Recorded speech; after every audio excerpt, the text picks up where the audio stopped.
terme P carré plus Q carré.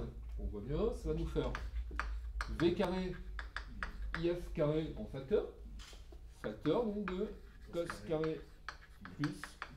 Quand j'ai eu mon bac, déjà c'était une joie pour moi, hein, parce que je sais que je voulais un objectif. Et surtout, pour moi, c'était un exemple que j'avais voulu donner à mes enfants. Parce que j'étais parti même avec ma femme et mes enfants à la mairie de Paris pour la remise des diplômes. Et j'ai montré à mes enfants, voilà ce que je faisais comme cours, voilà ce que papa a fait. Donc papa a étudié et il a son diplôme. Et voilà, on m'a invité à la mairie, voilà, monsieur le maire, tout ça. J'ai voulu que les enfants aient cette image-là pour qu'ils se donnent aussi aux études, voilà, qu'ils suivent ce chemin. Je voulais être un modèle pour mes enfants. Donc c'était vraiment un bon exemple pour mes enfants. Donc voilà, ça c'était ma joie, ça. Donc là, vous changez juste seulement les deux pôles. Exactement, vous changez votre système d'électronique de puissance, c'est-à-dire vous passez du hardware PD2 au hardware PD3. Donc on a déjà deux fils, on va ajouter un autre fil. Je viens du Chili. Moi j'habitais à Santiago, la capitale. Et bon, je suis venu ici en France. J'étais arrivé en juin 2003.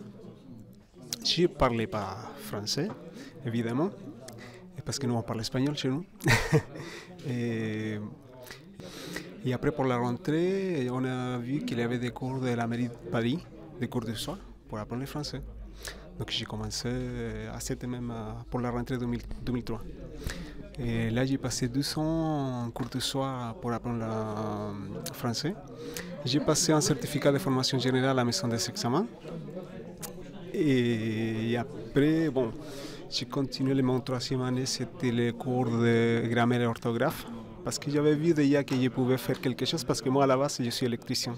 Chez moi, au Chili, j'ai travaillé dans l'électricité. Donc, j'ai enchaîné. Donc là, c'est mon presque 10e année que je fais les cours du soir. Tous les soirs. Je viens à l'école. Et je suis habitué déjà.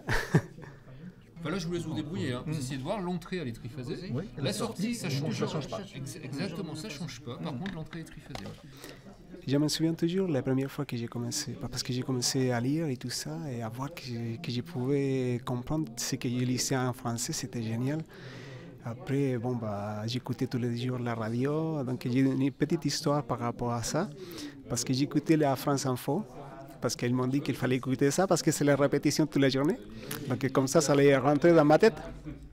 La seule chose que je ne pouvais pas arriver à écouter, c'était la météo. Parce que le mec qui fait la météo, il parlait tellement vite. Mais le jour que j'ai compris qu'il a dit Paris, qu'il a dit la météo, je me suis dit, bon, là, ça y est, je peux continuer avec les Français, c'était génial. Non, c'est bon, tu multiplies par 50. C'est ça, hein. Ah, juste multiplier par 50. 550. Oui, mais bien sûr. Parce que c'est un rythme quand même assez soutenu. Mais sinon, me dire que je dois lâcher ou que j'en ai marre, ah non, ça me passe même pas dans la tête, quoi, même pas un tout petit peu, quoi. Je suis là, c'est pour le BTS, pour l'avoir, et puis on fera tout ce qu'il faut pour l'avoir, quoi. Et moi, je suis un champion, moi. Je suis un champion. Moi, je viens pour gagner. C'est comme un boxeur sur le ring, il est là, il vient pour gagner. Je viens pas pour me faire battre, je viens pour gagner. Et je l'aurai, et voilà. Et je continuerai, et puis on va voir la licence, après on verra ce qu'on peut faire après, quoi. Mais je suis là pour gagner, pour l'avoir, quoi. Eh bien, va être défini de telle... Donc c'est la définition qu'on donne de la puissance des formes. Va être défini de telle sorte que P carré plus Q carré plus D carré soit à nouveau égal à S carré.